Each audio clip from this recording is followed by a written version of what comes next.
Try natin buksan mga boss idol kung ano talaga yung pinakalaman nitong boss idol, kasi hindi ko din alam pa masyado yung boss idol, kasi bago ko lang yung puno na yan boss idol, kaya subukan natin boss idol.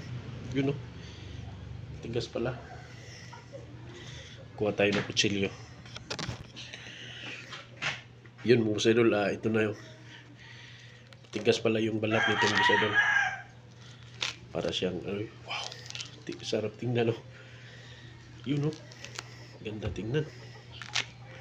Sarap na. Sa tingin pa lang boss idol, super sarap lang boss idol.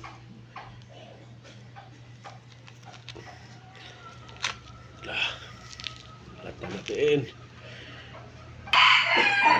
Yun no, ito na yung pinakalaman niya mga boss idol. Try natin tikman mga boss idol. Yan.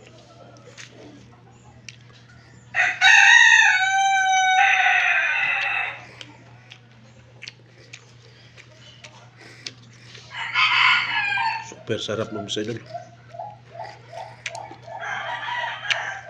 Super juicy siya mga boss idol.